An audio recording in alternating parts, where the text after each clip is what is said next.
The following is a Spirit Street production.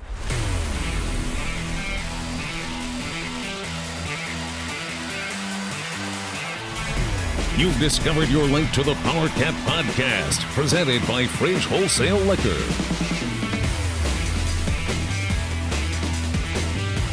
It's the Powercat Podcast. And now, let's go to the Spirit Street Studios. Here's your host, Go Powercat publisher, Tim Fitzgerald.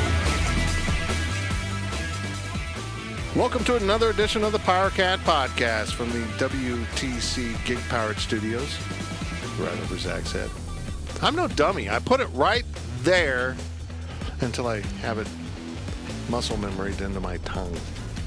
That sounded dirtier than I meant it to, actually.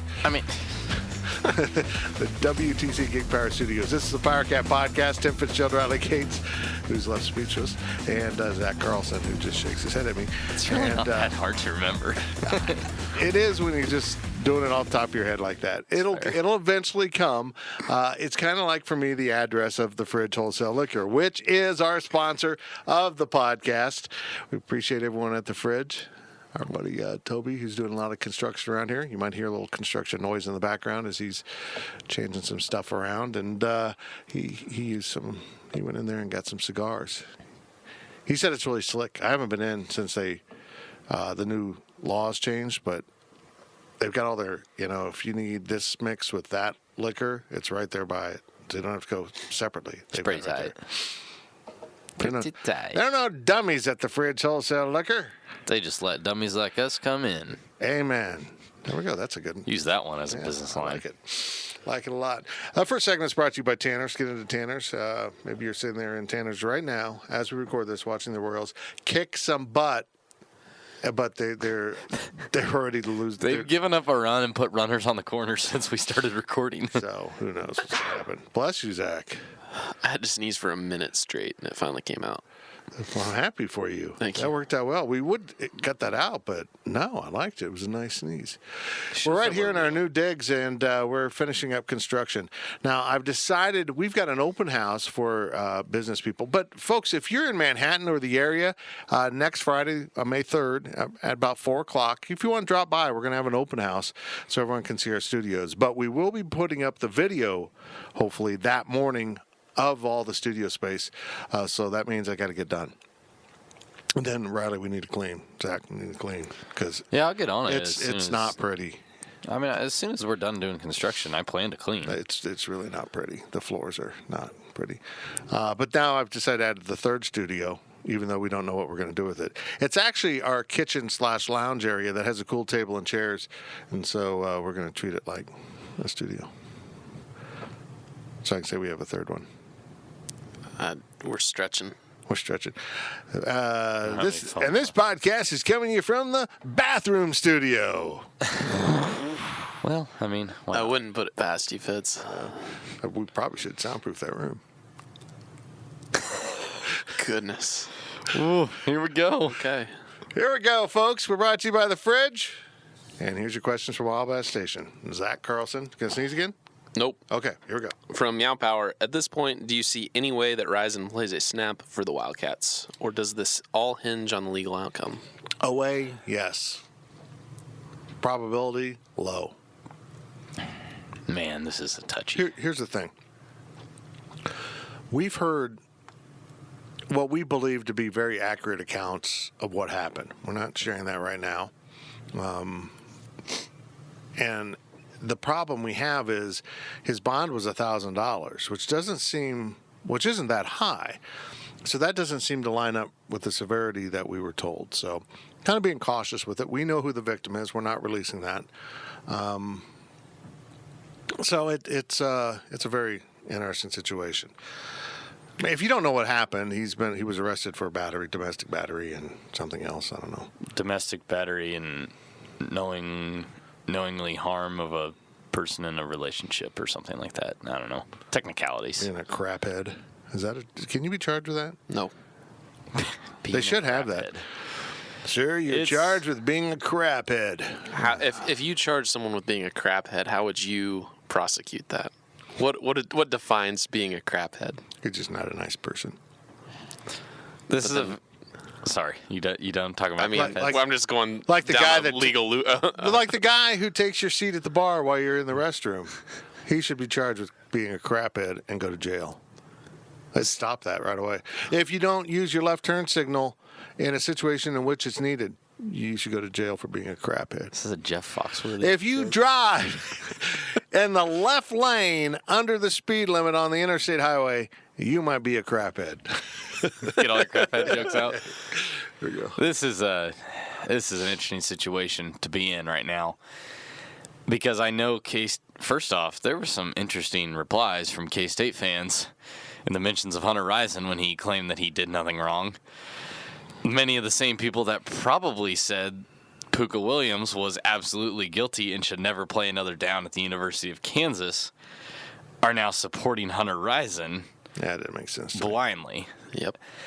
I would very strongly encourage people to be cautious on your encouragement. Just slow down here. And just let it all play out. But I know you're hoping that it works out, that he can be on the team, and it didn't happen, and But if it did happen, and you're saying, "Boy, we hope you're on the team," you're basically saying, "Who cares if you beat a girl? Who cares? Now we want you on the team." That's the way it comes across, even if that's not your intention. So I'm just not posting about it on social media. I'm just amazed at the people that get the faux outrage about little topics and come around and say stuff like that. You know, it's like, come on, man. I don't think he'll play. I think he'll be gone when it's all said and done. But that's just based on what I know right now. And maybe it'll work out. You know, it's just not a good situation. It's not a good situation, and we've had someone tell us this is not his first incident involving this, and we'll be interested to see if there's any kind of police report with that. We're going to sniff around. We'll see.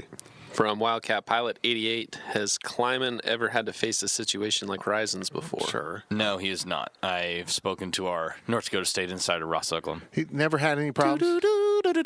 Never had any problems up at North Dakota State? No physical abuse problems to this extent.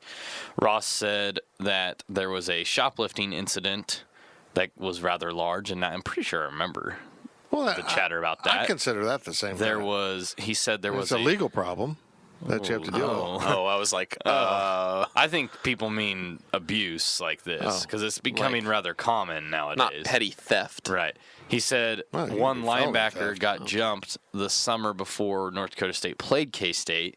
He was arrested and suspended because he beat the you-know-what out of the people involved, but then video came out that he was actually defending himself, and he was cleared of all charges. So, yeah, he's had some small incidents. Well, Heck, he lost people to the drug thing or whatever in the national championship. But that's what I'm talking about. Has he ever had incidents like this? Every coach has stuff, that Right. you've got to weigh discipline against legal action. And I am a believer until proven guilty, you should probably not have punishment. Although he is suspended right now, I don't know. It's such a tough area. It really is. Look, this is here, up here, and everything else that's possibly criminal is here. Well, because of the culture murder today. might be up there. Okay, fine. Dave Bliss and every college football program that's ever had a physical abuse case is up here. Everything else is down here. This is very... Yeah. I'm not envious to be in his shoes right now. Well, exactly. And while I truly believe this incident did occur, you also have to be cautious of false allegations too. Right. So it's just a minefield right now for people that need to handle it, such as Chris Kleiman. Welcome to K-State. I had someone text me about, how's this new staff working out? I'm like, this isn't even their players. It's not like they brought this guy in. They inherited him. Yeah. I mean, what's that got to do with anything? There's something up with... We need to see if we can call someone at Michigan State. Yeah, you want to bet this is what happened up there or something similar? I'm not saying that in terms of protecting myself, but I'm not saying that it didn't happen. It's a pretty damn good player to get run off a team. Yeah. Yeah. From Not great. He'll be great on a future season of Last Chance U, though. all right. Can't wait for the camera crews to show up to the office to interview us. We're going to be on Netflix, baby. We're going to be on the first episode of the next season. Oh, Come I'm on doing now. you might be a craphead if routine if they show up. From Canelio, with Rison's future in serious jeopardy, do you think an incoming freshman like Keenan Garber can sneak into the wide receiver rotation, or is our returning depth adequate? They have plenty of depth. They have plenty of depth. They've got good players. They were going to be good without him. You kind of forgot that he was redshirting, and then he pops up, and you're like, ooh. He's probably going to be wide receiver 3 to start the year. I mean, he probably would have worked his way up eventually, but Zuber's going to be the number 1, and Schoen probably would have been number 2. I don't think they would have put Rison as the first or second option in game 1. At least that's my guess. From a football standpoint, it stinks. I mean, you were going to be really good at receiver, but there's things that far surpass the importance of football and protecting a fellow student from this. You know, there has to be severe punishment. It's not going to be Keenan Garber that you're looking to. I mean, unless he just comes in and lights it up and he's doing this and that and he's better than everybody. But they've got Zuber, they got Schoen, they got Taylor, who we all were pretty excited about at one point. Knowles, I mean, they're going to be just fine at wide receiver with or without Hunter Rison. Man, if they need me, I'll go out. That seems logical. Mm-hmm. From Wildcat Pilot 88, what will be the better unit this season? The offense under Messingham or defense under Hazelton? Oh, that's a good question. It's a really good question. And Who now was that they've from? both. From Wildcat Pilot 88. I think he's pretty new. Hey, give yourself a silver star. It's a great question because now both sides have lost a key, potentially lost a key contributor. A key player. Yeah, someone that they were really kind of counting on both sides of the ball with the injury. Yeah, I just have a feeling the defense is going to be better. The running back continues to be an ongoing concern for me. Yeah, that's not good, especially in an offense that wants to run the ball. It's not great. But I think it's oddly, I think it's encouraging that Cornelius Roof has decided to transfer. Roof. I like Roof. The Roof. You've been thinking it's Roof this whole time? No. I just had the roof is on fire in my head. We don't need no one. Because that tells me that even though they lack depth at running back, he felt like he didn't have an opportunity to get on the field. So that there must be something there that he could recognize as I'm not getting ahead of these guys.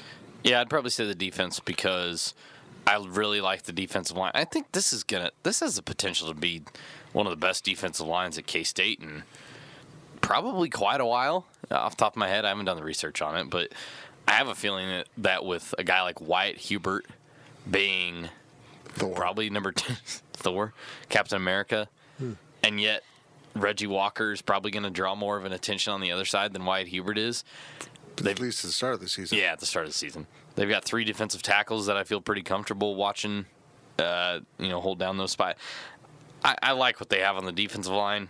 I think they have some talent in the secondary. I think they need to figure out who's going where and who's playing what, and solve the other corner problem. But I would probably say the defense. You're more bullish on the interior defensive line than I am. I think they're going to be good, but I don't think they're going to be great. I think they're just going to be very solid. I don't know, man. I think there's something there. When they bring back Mario Fatafehi, then I'll feel really good about it. Well, I got news for you. He's not coming back. Well, could we get another Polynesian player like him? Yeah, they're recruiting like 90 of them. I know, and then I'll have to learn how to say their names. Yeah, I'm not looking forward to that. I struggled with Tuiasa Sopo for about a week. Yeah, well, I struggled with the roof. Rough. Woof.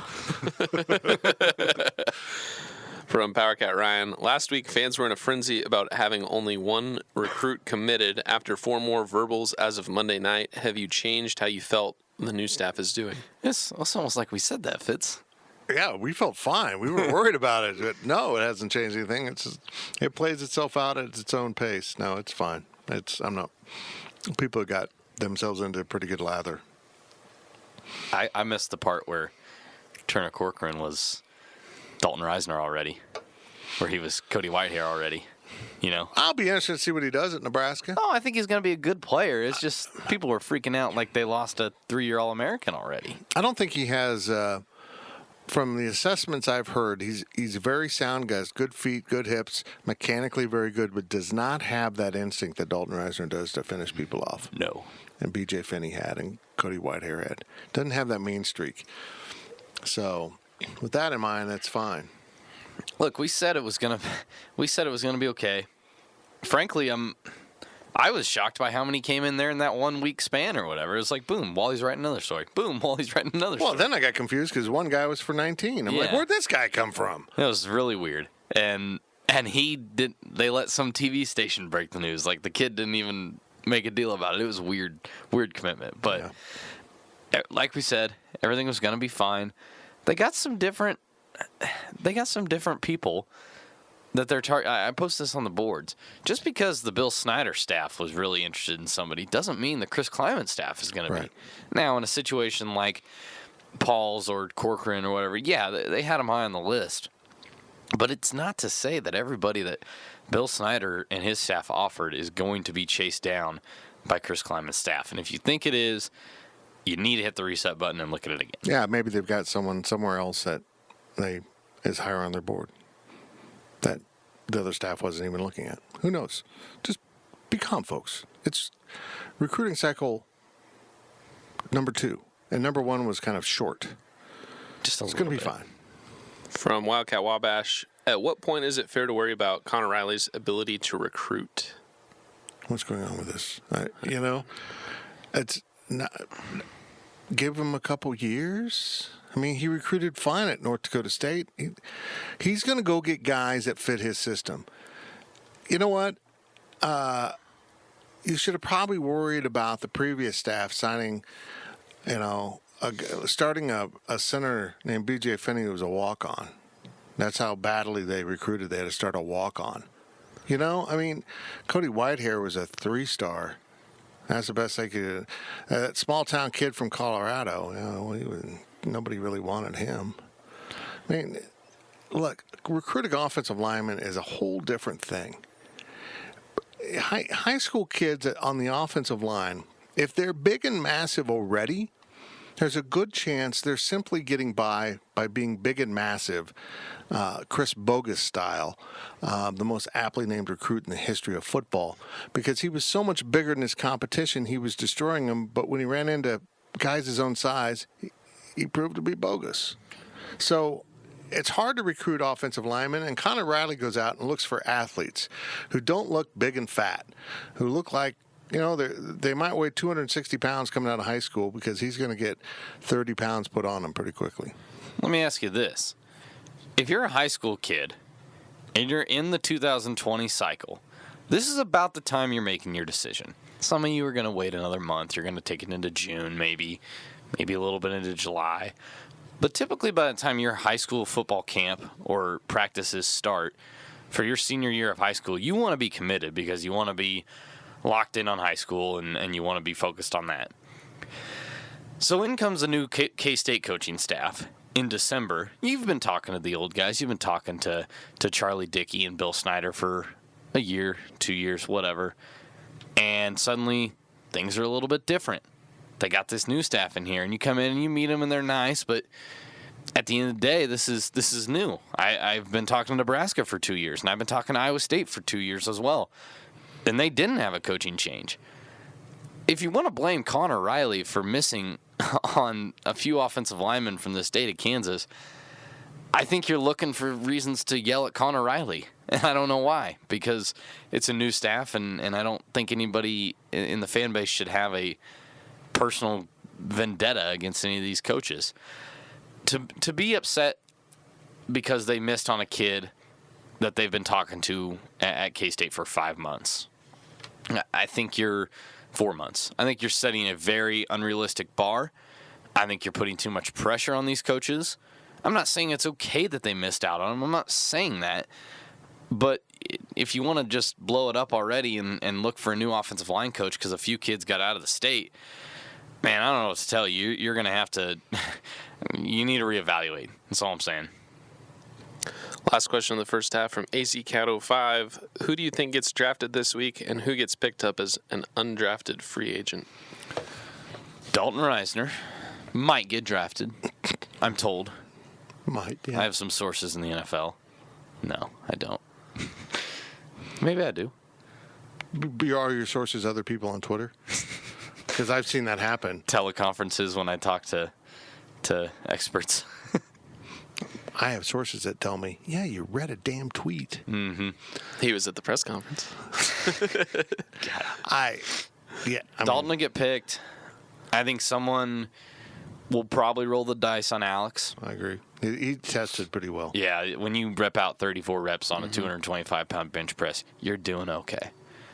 The only other one I could see getting drafted is Duke Shelley, and I don't think anybody's going to draft him. I don't think so. But I do think someone's going to sign him because he's been meeting with a lot of teams recently, and I think people like him despite the fact that he's 5'8". So I think he'll get a free agent contract. I don't know if... Will Eli Walker get drafted? No. I don't think so. No, but he could be a guy that goes in camp, and if he finds the right situation, sticks. Kind of like a Deontay Burton. Yeah, I mean, he could be That special dude's still teams. bouncing around. Special teams guy that, has some... Just depends. You got to find the right spot. You got to be savvy as a free agent. Who are we forgetting? Are we forgetting anyone? I feel like we're forgetting a lot of people, but I'm... Not really. Oswald Joseph. He was my Uber driver the other night. Oh, the long snappers. I don't think long snappers will get drafted, snappers don't get drafted. but they could end up on a practice squad or something. But I think you've got your shot at 2 draft picks, maybe a 3rd. I know he's not a K-State player, but do you think Winston Dim will get drafted? No, but he will... He's definitely going to get a contract if he doesn't. He's not going to get drafted based on that injury. So, I'm told he's fine. well, I'm sure he is, but... Is your source Winston Dim? I don't know. I don't know. Sources close to the situation named Winston Dimmel says he's just fine. Is that it? that's it for the first half. Wow, the first half's done. That flew by. This is the Powercat Podcast, sponsored by Fridge Wholesale Liquor. The second half is on its way. I think we're going to have some hoops. Little hoops. Little hoops. Okay, little hoops. We will be right back. The Powercat Podcast continues shortly.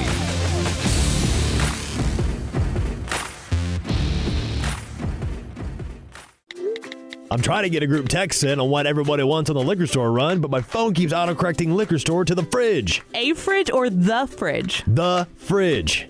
It just did it again. Well, the fridge is more than just a liquor store. The fridge has over 3,000 wines in stock, the area's largest selection of spirits and craft beers. Plus, they're back-to-back winners of Beverage Dynamics Retailer of the Year. Oh, I get it. Wow. Smartphone. Autocorrect your next liquor store visit to the Fridge Wholesale Liquor, 1150 Westport in Manhattan. Online at fridgeliquor.com.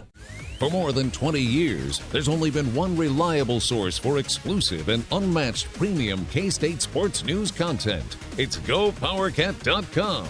The tradition continues as Tim Fitzgerald, D. Scott Fritchen, and the other Go PowerCat sports experts continue their relentless coverage of K-State sports. So make sure you're subscribing to the one and only Go PowerCat. Hey, K-State fans, it's time to come home to GoPowerCat.com.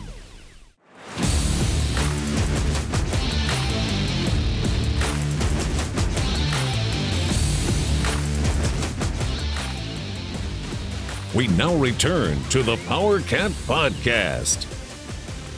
The Powercat Podcast returns for the second half of this week's episode. I almost said event, like it was something big. It's just an episode. It's just once a week. Next year, we're going to expand our podcasting schedule. Now, I got to be honest, the downloads for the pregame podcast dropped off quite a bit. Now, I think fewer fans were engaged with the team last year. I think they were just kind of checked out a little bit last year. Agreed? You know, they weren't like, hey, I can't wait to listen to the podcast. Let's go to the game. That kind of attitude. But we've decided we're not going to do that. It was a really, I loved our pregame podcast. I thought it was slick. I thought it was, you guys kicked butt on a weekly basis. Fritch was awesome. We're going to take elements of that and turn it into something else and maintain the roundtable and other things, and we'll use it in other ways. But there won't be a pregame podcast, but there will be more than just this one podcast. We will continue to do a larger podcast like this on a weekly basis. We might slip the overtime into its own thing on a Friday, so if you're bored at work, you can listen to some slap-assiness. Is that a word? I think that'd be fun. Then we could do it longer. Then we can add the sound effects back in. Yeah. Because it won't be humping on a deadline. We could do or Zach can. We could do like. I might do it once, then I'm just like, I'm not doing this. Yeah, I don't think I'll do it. Seriously, I've said this over and over, but the day I spent 8 hours on the overtime. I was at the office. I spent 8 hours, and it was epic. It was awesome. I'm like, this is not a good use of my resources. The last time that you put the chips for like 5 minutes was honestly the worst podcast I've ever listened to. That was my effort to get people to give up on the sound effects. It was the worst. The bang. Yeah.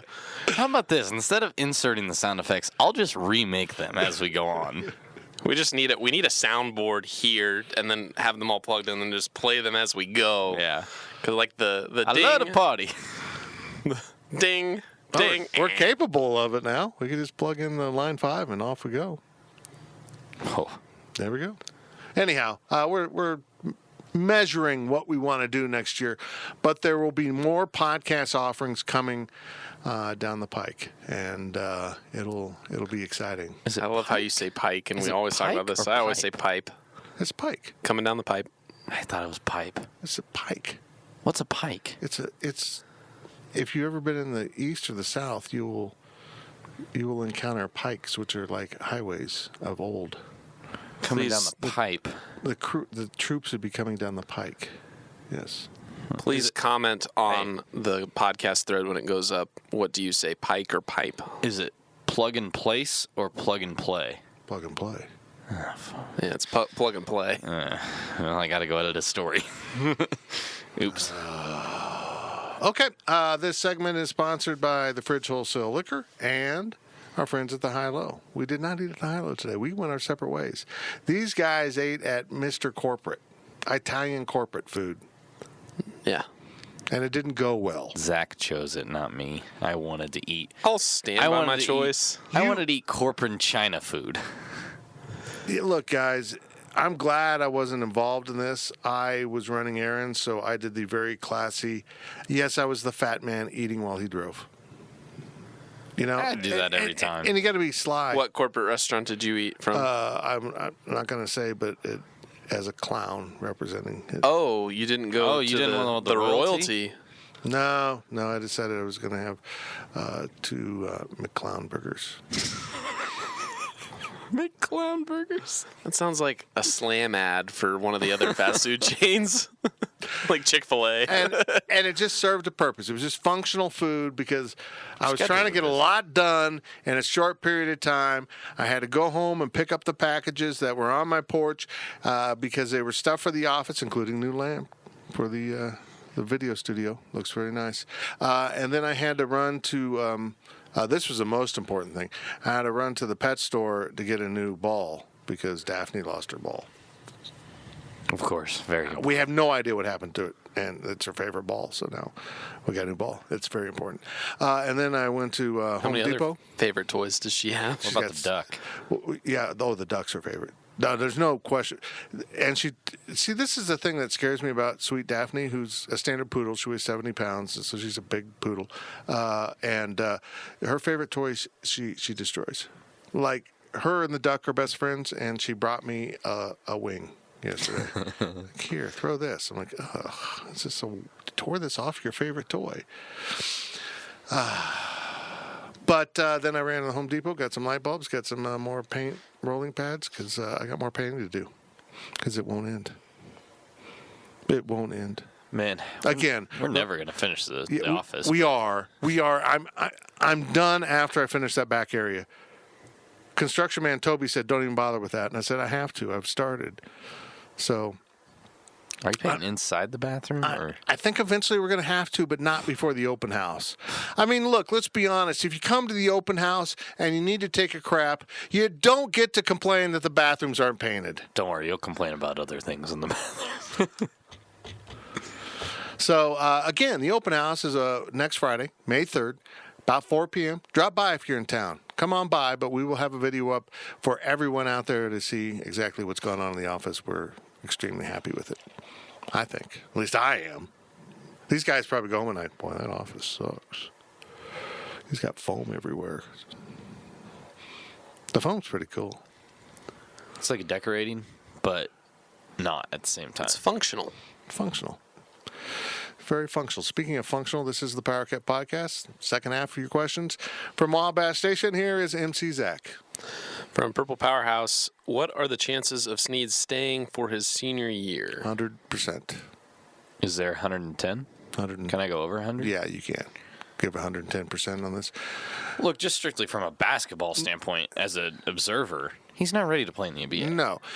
I would say 99.8%.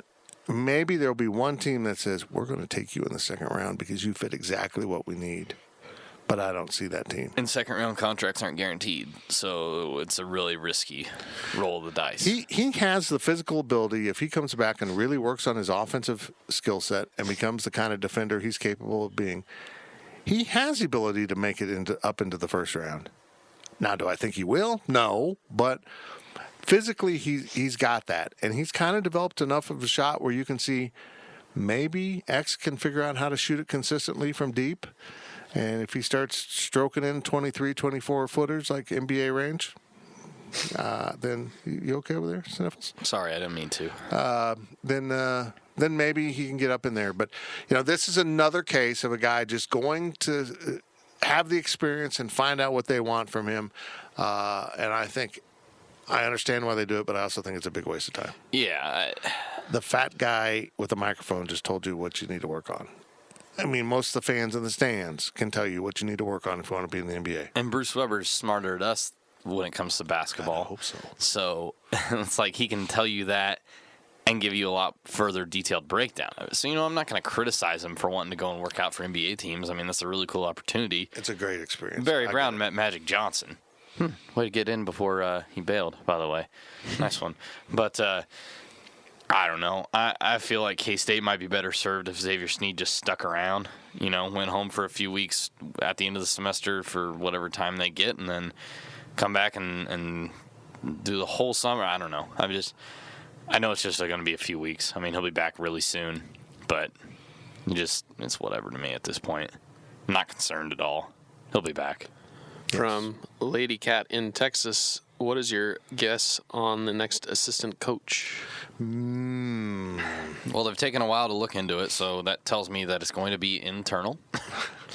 It does. It feels exactly like the Brad Korn situation where That one went like a month. it went on and on and on and hired the guy we expected them to hire.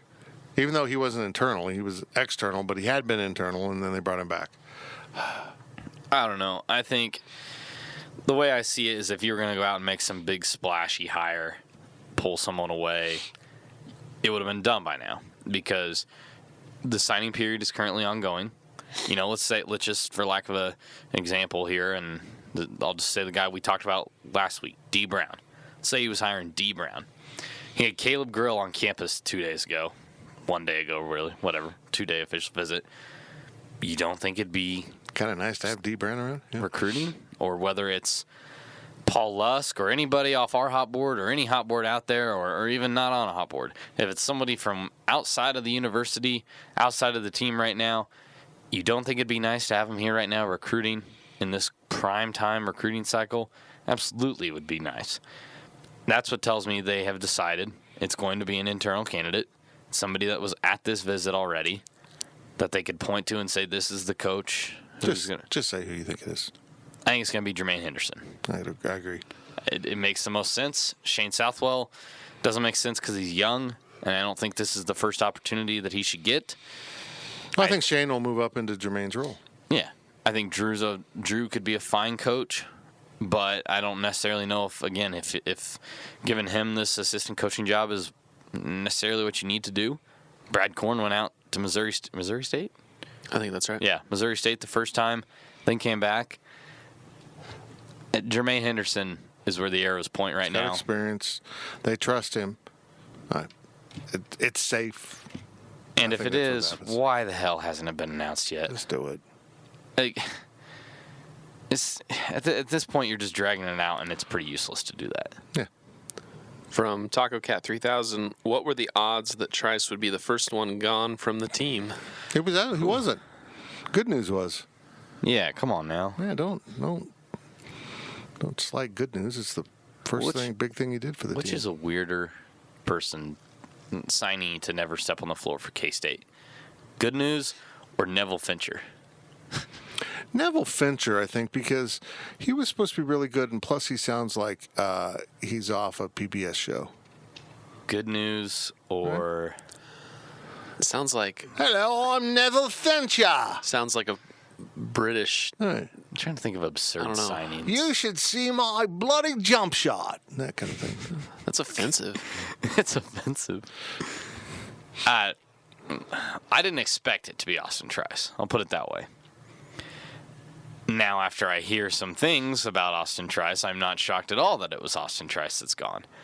But I figured if it was going to be another person leaving the team, it was going to be not Levi Stockard, like a Nigel Shad or, a James Love, somebody that's been here for 2 or 3 years, hasn't seen much floor time at all, could probably benefit from going down a level.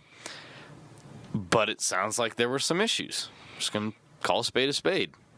It doesn't sound like the way that K-State put it out. I think Austin Trice should just transfer to a school in Colorado. Combine his hobbies with his game. There you go. There's more options than just Colorado these days. But it's California. Close. It's close. You can just... Colorado State would take I don't know where he's from. It's from Illinois. Is he? He went to JUCO in Illinois. Is he from Illinois? I don't know. Who cares? He's gone. Let's just put it that way. It wasn't Austin Trice's decision. This was the feature recruit of last year's class, right? This is the man that Bruce Weber flew to Chicago the night before an 11 a.m. tip in the Big 12 tournament to recruit because he was so crucial to the team. Right.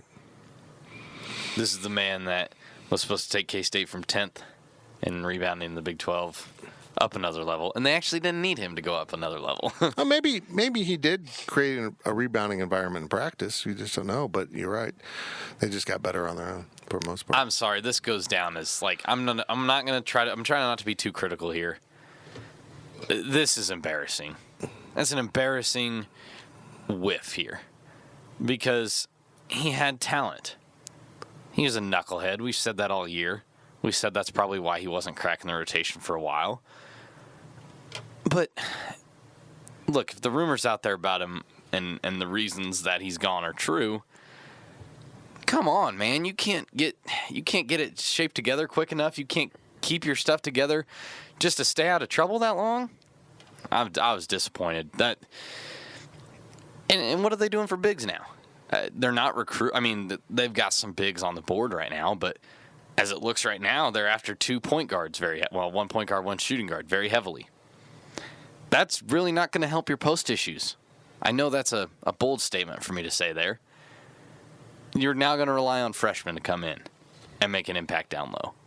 You're going to put a lot of weight on the shoulders of Montavious Murphy and Antonio Gordon to pick up the slack because you can't count on James Love, Nigel Shad, or Levi Stockard really to do it. They've been here for 2 or 3 years and they haven't been able to step up.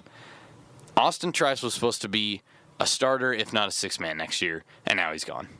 I don't know if you need to be more upset at Austin Trice, if you need to be more upset at the staff for not getting him into shape mentally. I don't know.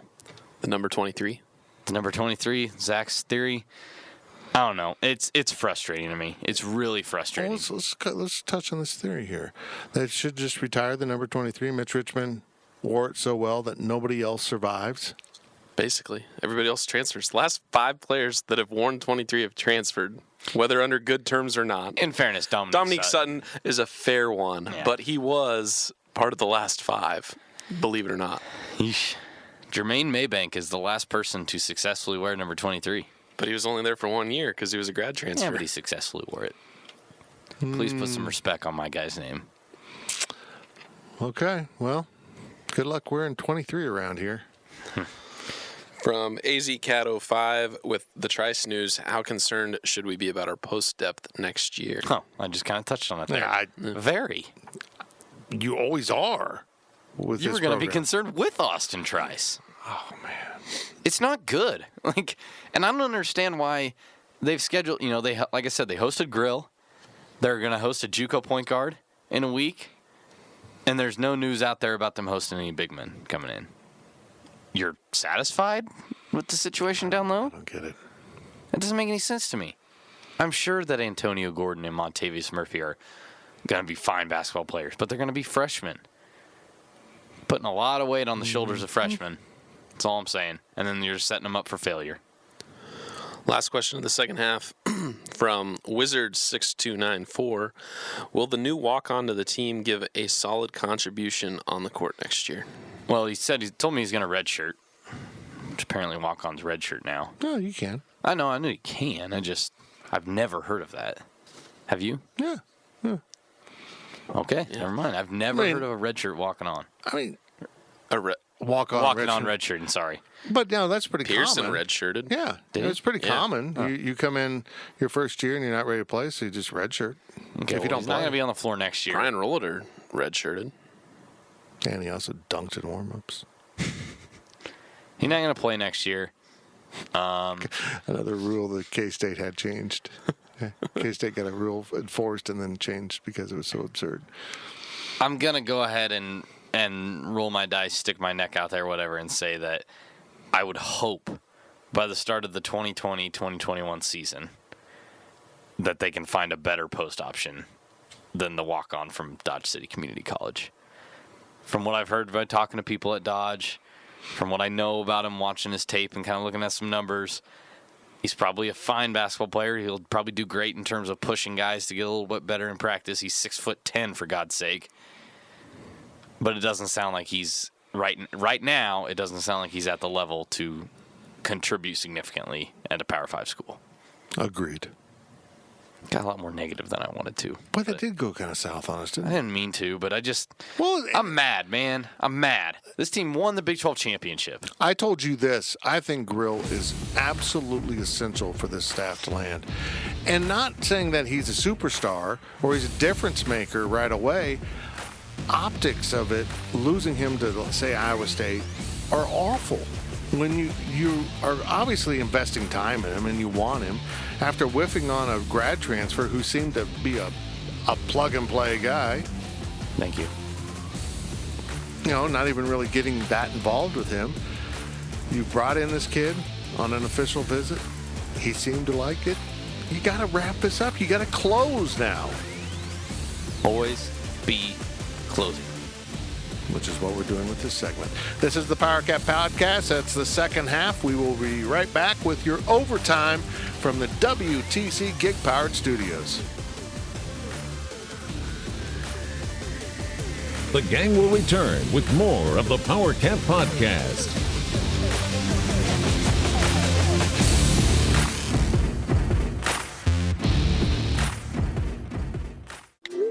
I'm trying to get a group text in on what everybody wants on the liquor store run, but my phone keeps autocorrecting liquor store to the fridge. A fridge or the fridge? The fridge.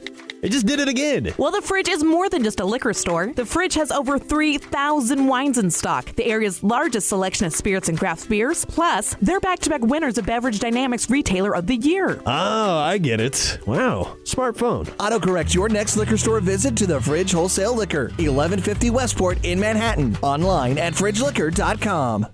For more than 20 years, there's only been one reliable source for exclusive and unmatched premium K-State sports news content. It's GoPowercat.com. The tradition continues as Tim Fitzgerald, D. Scott Fritchen, and the other Go Powercat sports experts continue their relentless coverage of K-State sports. So make sure you're subscribing to the one and only Go Powercat. Hey, K-State fans, it's time to come home to GoPowercat.com.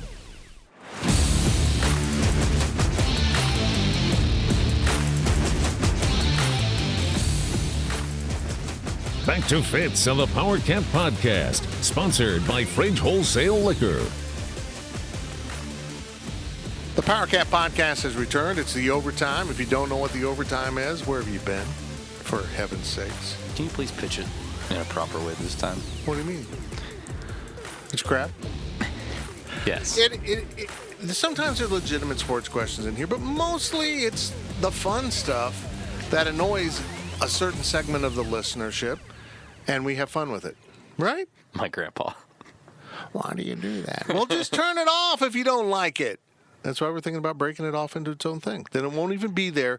You'll know on Friday just not to pay attention because that is the overtime. But why do you post it? I have to click on it because I read everything and listen to everything and watch every video from beginning to end without blinking. Now, I am promised that this is a good overtime. It's pretty good. You guys brought it this week in the overtime. I am promised we got the goods here, and it's going to be entertaining.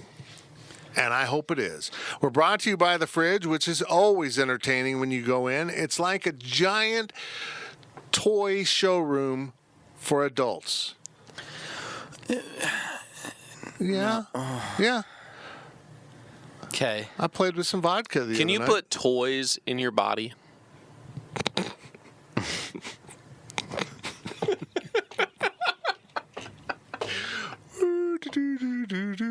And we're off and we're rolling on the overtime segment.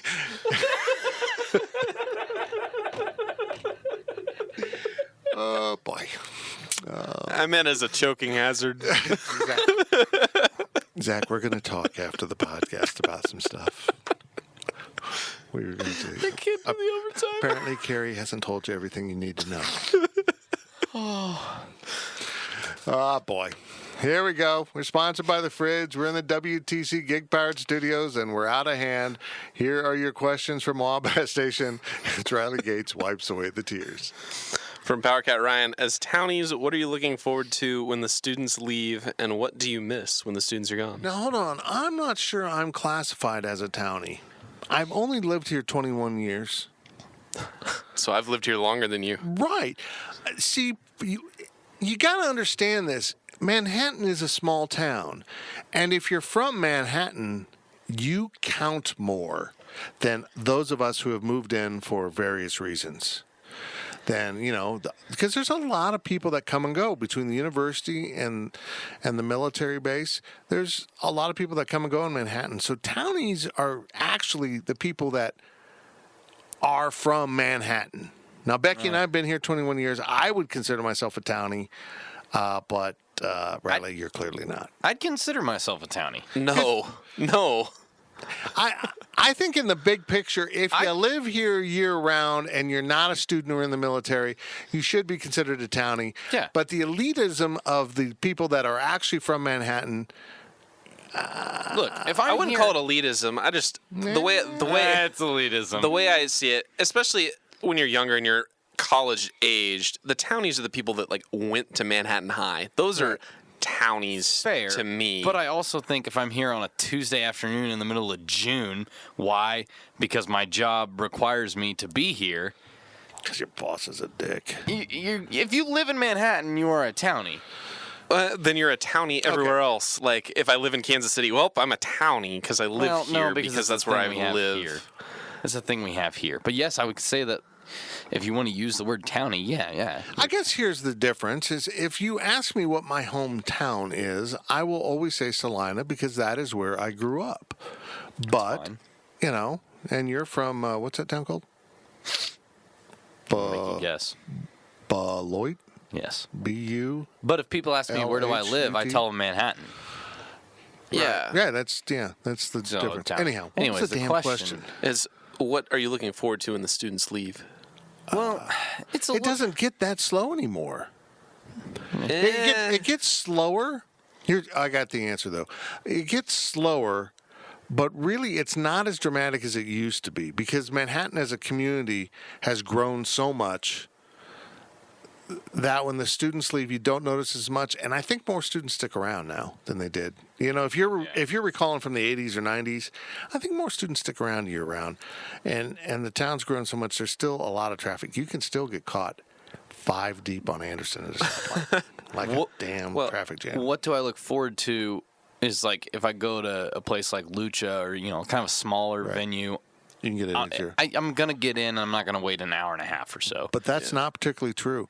Aggieville actually gets busy from the townies. It does, yeah. The townies have convinced themselves that Aggieville is just horrible to go to during the school year, so we don't go down there, and we only do so in the summer when the students come back and aren't particularly going to Aggieville. They don't go either. So it's just kind of weird. Here's what I look forward to. I live on the west side of town, and so I can come up Claflin or I can hop over to Anderson. In the summer, I intentionally, and it really threw me off a couple of years ago when they had Denison closed for construction, I'll cut across campus. That's when I'll drive across campus because there's no real traffic on campus at that point, because I enjoy driving across campus, even if it's that far, down the Claflin, that's the ag area. It's not as pretty as mid-campus, but I enjoy driving through campus. But some days, if you pick the wrong time, you can't. 30. Basically, from 20 to 35 at the bottom of every hour, but you can't do. But 5 o'clock is almost the worst because all the people that work on campus are leaving at the same time. You just need to avoid the whole area. I got caught on Sunset for 20 minutes because I came down Sunset and attempted to turn left. No, not Sunset. Yeah, Sunset. Was it like... Yeah, because people were coming out the backside of the old stadium lot. Damn. Thinking they're coming out that side, and you just were stuck. What was it when high school let out too? Was it mid-afternoon? No, this was around 5. Okay. So anyhow. So, I mean, I'm excited for that, but I kind of like if you go out to a bar at night or whatever, and there's people there. If you walk in, there's not a whole lot of people there. It's kind of like, this is a little awkward. It's really quiet. I mean, there's that. I think it's traffic for me. Yes, there might be more year-round traffic, but you can still tell in the summer that you're getting places a lot faster, especially for me that's going west to east or east to west quite a bit. If you're on one side of town, if you're on the east side of town, you don't really notice it, but especially when you're driving down Manhattan or Anderson, you're not stopping as much with the students. Very good. That ended up being a long answer. Well, we argued about townies. Holy crap, we're off to a slow start here. No, don't worry about it. My phone rang. My phone came on, so I'm not going to cut this out. But we had a computer problem in construction. Got excited. I saw the contact. Yeah. So our friends at iRepair/Computer Hospital are working on it.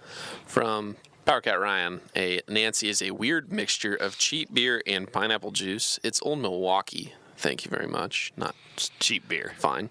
Okay. Whatever. What other combinations don't make sense but surprise you? This is an interesting question. I don't put stuff in beer. Like summer beers, Yeah. That people love summer beers, lemonade and a little vodka and beer. I think it's disgusting. The weirdest combination in the world to me, and I don't mean to keep it in alcoholic beverages, but it's the one that easily comes to mind. Long Island iced teas. Just pour a bunch of liquor in. Holy crap, and it's delicious. It's delicious. Vodka, rum, gin, triple sec, splash of cola. Yeah. Our friends at... we had so many of those in Mexico. Celtic Star do an Irish version. I can't think what's in it. It's some kind of weird fruit juice. An Irish version of Long Island's? No, of Nancy's. Oh. What, like a black and tan? No, it's not a black and tan. It's some kind of fruit juice they put into an Irish beer. My wife loves it. I don't believe in putting stuff into beer. I think beer is beer. Now, I'm friends with the guy who actually invented the Nancy. Like, they had pineapple juice at So Long back in the day, and he asked if they could put pineapple juice in Old Style, which is what they used to have on tap. And so it was pineapple beer, but then it got the nickname Nancy because it's not very macho. And then, now it's a thing. Now it's like a cultural thing in Manhattan. Pineapple and inexpensive beer, which eventually became Old Milwaukee because Old Style raised their cake prices. I love going anywhere in the country with Katie Johnston and her trying to order anything with pineapple juice. It's so funny. What's your cheapest What is beer? The worst beer you have, and do you have pineapple juice? Because let me knock your socks off, okay? They're like, I got Coors Light. And you're like, well, I mean... Not cheap enough. Yeah, can you go cheaper? Do you have any red, white, and blue? Some people mix ketchup and mayonnaise. Yeah, that's weird. It's a weird thing going on there. Especially if you put vodka in it. It's very strange. Yeah, any of those Heinz, Mayo, whatever that they're trying to come up with. But I'm going with Long Island iced tea. That's my answer. Yeah, see, if I was a bartender, I would only be a bartender if you ordered things with the ingredients in the name. You want a rum and Coke? You want Jack and Seven? You want a beer? So Fitz can work at Cause, and that's it. Want a beer? Yeah, that's a good cultural fit right there. And when you say beer, you mean the white cans that say in black Arial text that says beer. Like they order it on TV. Yeah. I'll have a draft. And they know exactly what kind of beer you want. Yeah. Yeah, that's, but if you come in and order like a Manhattan or an old fashioned, I'm like, dude. Can I see the menu to know what I need to put in it? Dude, that's too much work. It's too much work. From Meow Power, have you ever had a Pirate Nancy from Lucha or So Long? And he says, order it and thank me later. I haven't had the pirate one. I've had the dirty. It's with rum. Yeah, Pirates with the rum, Dirty's with vodka, right? I didn't care for the dirty one. I don't mean that as a slam at So Long and Lucha. I didn't care for it. And it's kind of turned me away from the pirate one because I don't want to ruin something that's good. You go with the original, and you stick with the orial, and and every now and then you buy a picture of the original, and one thing leads to another, and you have a pretty bad headache in the morning because you might have two of them. That's a lot. That pineapple juice is pretty sugar intensive, and that bad of beer is not great. Yeah, but it's such a good drink. It doesn't getting back to the last question. It doesn't make sense to me. It makes zero sense to me why I like it so much. I don't like it. But like I said, don't put anything in my beer except for my face. In a cup. Yeah. Yeah. You can mix beer with a cup and my face. That's what the ingredients should be. Okay. Also from Meow Power, what is the most underrated restaurant in Manhattan? I'm not going to do cliche to go with a sponsor, but I do think the High-Low is very... I would agree. You can go in the High-Low at any time of day and eat. The pizza's outstanding. The burgers are really good. I would agree with you. But I'm going to try to think of something different because I think people think we use our sponsors too much. I got one. Okay, go ahead. Wine Dive. Used to be Four Olives. Then it got bought out by, they went out of business and someone from Wichita came in. It's really, really good in downtown. It's outstanding. I mean, and they do a really nice Sunday buffet because this was a crisis for Becky and I. We did Wahoo all the time on Sunday mornings and early afternoons. And they disappeared. They left our lives and left corny, but they left a void. Like, where do we go? And we've gone to Wine Dive a couple times. It's very, very good. And if you're a wine drinker, which I am not, they have a huge selection. But they do not have a diving board. So I don't understand. They have wine. Fair. I can't think of any local restaurants. I'm told that Burger Shack out by Domino's is really good. It's good. I live 2 minutes from it. For 3 years I've lived there, and I still have yet to go there. I've had it 3 times, and the last time I had it, it was horrible. Really? Have you been since they changed the name, though, to Anna's? That's the 3rd time. Okay. It was not good. I think it's okay. I wouldn't call it underrated. There's just not very many local places that don't get a lot of hype. I eat our sponsors. I eat Lucha and So Long. And then I eat chains. I think the local bar people will go to enough that may not know enough about that is kind of this is a towny bar is Mr. K's, which is out. Yeah, that kind of came west. up in my mind, but Porter's. Really? You can eat at Porter's. Oh, no, their you can eat tacos. there. 50-cent taco day on Thursdays. Well, the tacos delicious. are pretty famous. Yeah. $7 nacho pitchers on Mondays. It's great. I'm going with Porter's. Okay. Yeah, you got one over there, Sparky? Oh, no. I can't think of anything that's not a chain that's local and underrated. Zach that eats still Taco opens. John's twice a week. I eat it once a week on Taco Tuesday. That's locally owned. Come on. It's a chain, though. I know. The Eat Dairy franchisees Queen here a in lot. town. Eat Dairy Queen a lot. Once a week, maybe. Not even, though. He's one chain every day. One time a week. 21 chains. There you go. Yeah, probably Mr. K's or Colbert's. How about Colbert's? Yeah. I've never eaten there. That's not bad. Not bad. From Canelio, what do you guys think of a hot dog and sliders stand in Aggieville, small like the Shot Stop I've wanted bar? it for a long time. Back before they renovated, there was the where Varney's was. Now it's Rally House. They actually still had the movie theater ticket window. And I thought that was perfect for it. Popcorn. It doesn't make sense to me why they don't have it. You've got the varsity truck, and the varsity truck kills, and it's great. But I'm going to be dead honest with you. I only get one thing at the varsity truck, and that's the grilled cheese mac and cheese, because I don't think donuts are junk food, and I don't like corn dogs. What? Yeah, I don't like corn dogs either. I rip the cornbread off and eat the hot dog, and it's still infected. That's it for this week's Powercat Podcast. I'm disgusted, and I got to leave. I'm not going to eat a hot dog without a bun. I cannot believe there's not a burger and hot dog stand anywhere, especially since Burger King is so far out of the way. Hold on. You do have Cozy. They serve burgers. Are they even open at night? Yeah. I think they're only open at night. Pretty much. Yeah, they're open late. Man, I drink too much. It's a solid choice, though. Yeah. I've always thought a hot dog stand. See, the thing about it is Aggieville will not permit an outside vendor to come in to sell because you're stealing business from people that pay taxes in Aggieville. So if you've got a food truck, you're already a business in Aggieville.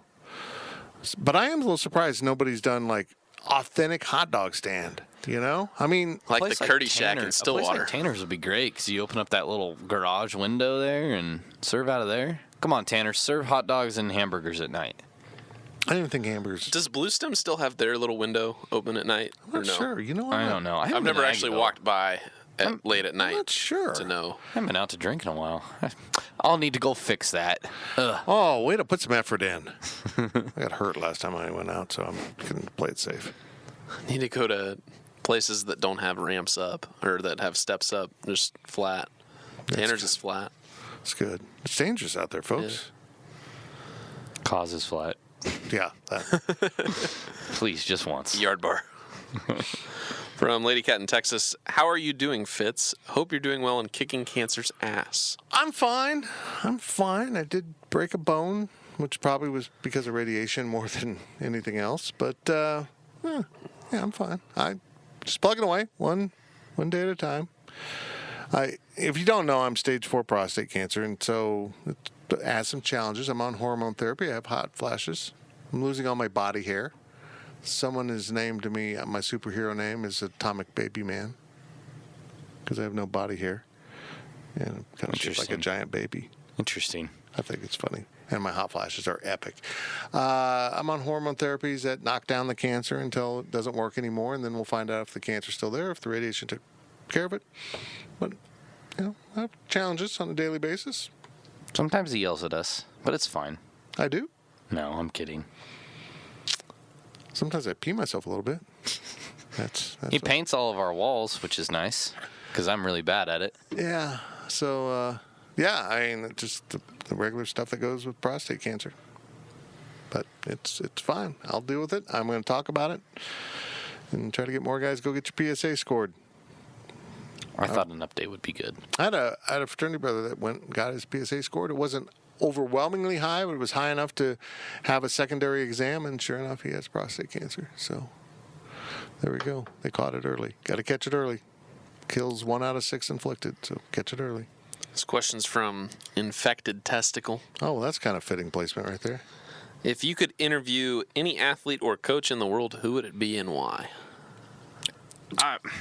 I thought about it. I did that in my career. I think I've talked about this before. No. I interviewed John Wooden on the phone. I called him at home. What? Mm-hmm. I've never heard this story. Yeah.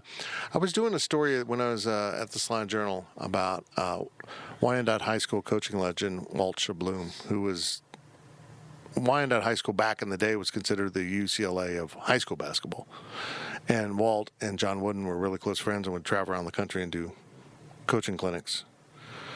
And so I was doing a story on Walt, and I asked him, I said, who can I talk to? And he goes, well, you should talk to my friend John Wooden. Here's his number. Called John Wooden at home. It's the only time I've been actually really nervous to do an interview. I'm like, I am talking to John Wooden. This was, God, how many years ago that was? So, 84 years ago. It was around the time of the Titanic. When I called Frank for that story like 2 years back, I was really nervous, but that was just because, I was a kid when he was doing stuff, so it was different. If I could do anybody in the world, the coach I would want to interview is Coach K, because I just think he's just fascinating. I think he gives the most detailed, yet I don't know how to describe it. His answer, the way he answers questions in a press conference, fascinates me. I don't hear a word he says. I'm always looking and going, you have a tiny mouth. He does. You look like Count Dracula. How do you talk with that tiny mouth? The athlete would have to be Tiger Woods. Huh. Yeah, that's pretty I'd good. agree with that. That's pretty good. He'd make me work. That's why I think I would want to talk to him, is because you can't just lob a softball at him, because he would probably call you out on it. That's a stupid question. I don't think it to be a jerk. I think he just... I think I'd have to have a time machine to accomplish what I wanted to. I was very fortunate to catch John Wooden, when he was, a lot of people are like, who's that? Younger people. If you don't know who John Wooden is, man, seriously. But I probably, if I could build a time machine, I'd want to talk to Martin Luther King, Muhammad Ali back in the day. Yeah. Just really, I'd love to talk to someone like Babe Ruth to find out what they were really like. Yeah. But I don't know. Zach, who would you interview? Tiger. I was agreeing with you. Oh, okay. That'd probably be the best personal one. Just ask him about golf. It's easy. But here's where I'm at with this is, I've been in this profession a long time, and I've talked to a lot of people, and I don't really have this adoration of athletes anymore, because I've come to learn that they're just people that are really good at this, at something visible.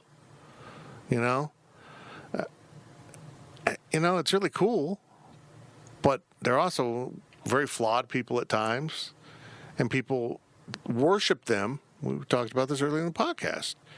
Kind of brush aside what might be glaring flaws just because they happen to be good at something. So, but I'm just kind of less into that. Maybe it's the jaded old sports writer thing going on here. But I don't know. I just don't. I can't think of anyone like, wow, that guy's really cool. Tiger would be pretty cool, just because he's a transformational figure in his sport. I don't know. From K-Ned, new one, welcome. All-time best nickname for a team or position group, not a mascot or team name, like Bronx Bombers, Fun Bunch, Run TMC, etc. And regardless of your opinions, he believes Phi Slamma Jamma is the answer. Who's the Fun Bunch? I don't know. Google that. Never heard of that. Hey, Siri. Oh, man, you turned it on. Oh, I'm sorry. The Fun Bunch are the wide receivers and tight ends of the Washington Redskins in the early 1980s. Wow. Yeah, I have no shame not knowing that. I don't know why we included this question, because I think we all agree with the premise. I wanted to give him props. It was a good question. Yeah, Very good. Phi Slamma Jamma is absolutely the right answer. That's Lynch mob. amazing. Lynch mob. Yeah, it's a generational thing. No, whatever. It's got to be Phi Slamma Jamma. Yeah. Good job. From Adam K63, which sport is more fun to watch in the playoffs, NBA or NHL? It's weird. Neither. I went to bed before Damian Lillard hit that shot last night. I didn't know what happened. I'm embarrassed by that. I was watching SportsCenter, and I saw Dennis Schroeder hit a three-pointer to go up like 15, like 105 to 90 or something. I was like, oh, so we're going to Game 6 back to Oklahoma City. Cool. And then I look down for a couple minutes, and then I look up, and they're interviewing Damian Lillard, and everyone in the crowd seems to be ecstatic. And I'm like, what happened? That was crazy. It was a crazy night last night, and I only know this because you went to bed early. I'm proud of you, young man. I attempted to go to bed early, but I got like 2 hours sleep last night. It was a night where my body wasn't going to sleep, so I got to watch that over and over. I love the idea of Russell Westbrook losing. I love the fact that the Trailblazers coach threw so much shade at him. Basically let Barry Trammell ask any question he wanted to. Yeah, I missed that part. Yeah, and then, of course, the hockey game last night between San Jose and Las Vegas that went off the rails with 4 goals in a 5-minute power play. It was crazy. It's a weird question to me, because I think I would probably say I'd say hockey, because I think every round in the NHL playoffs are fascinating. I don't think the NBA playoffs are all that fascinating until the finals.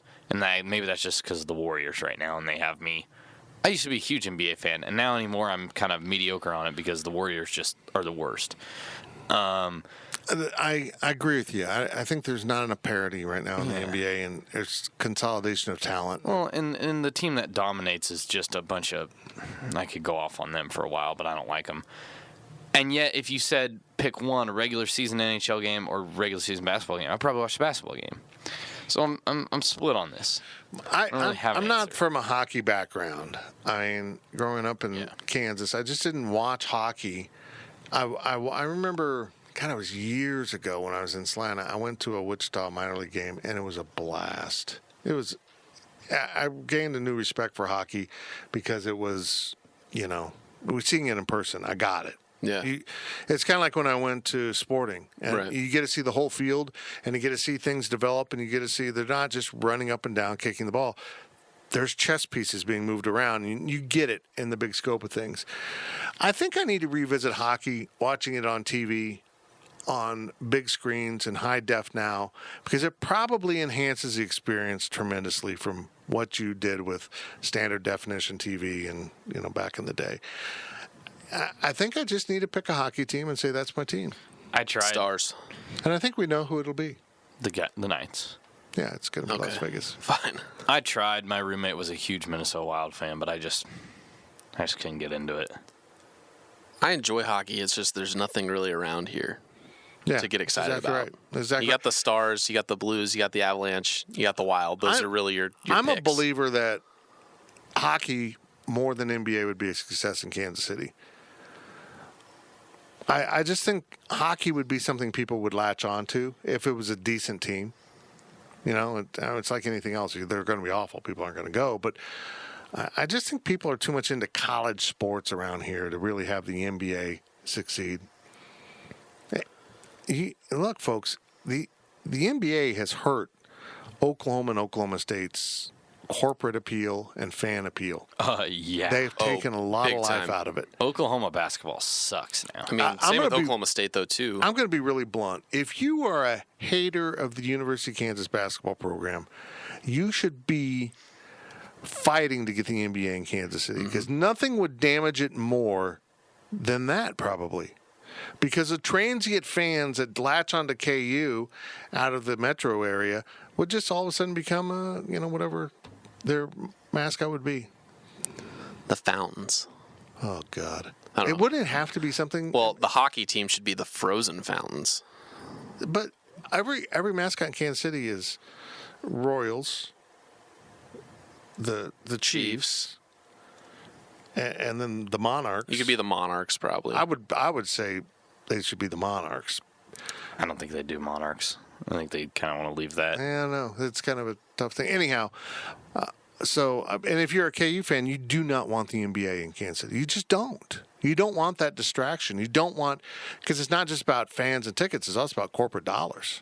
All of a sudden, those corporations are going to be buying stuff at the spring. I think hockey would work well in Kansas City if it was a competitive franchise, and yeah.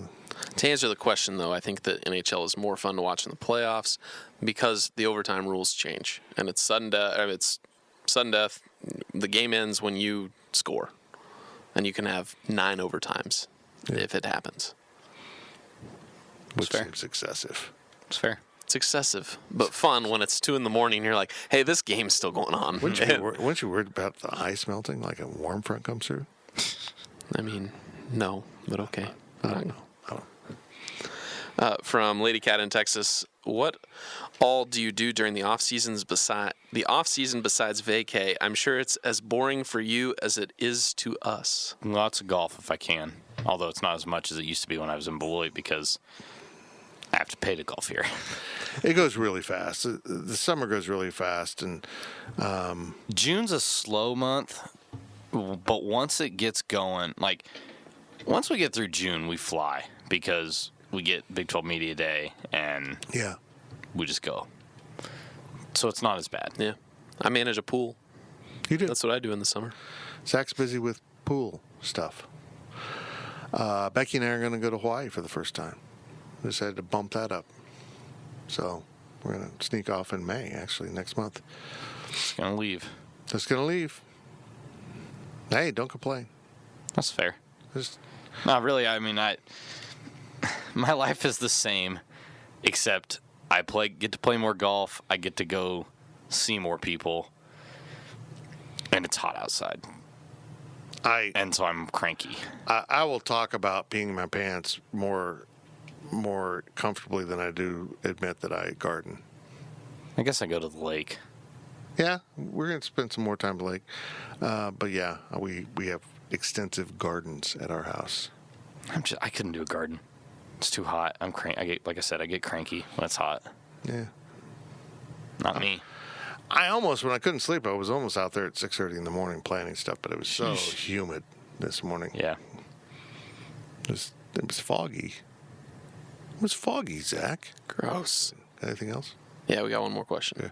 From big time Timmy Jim. I love it.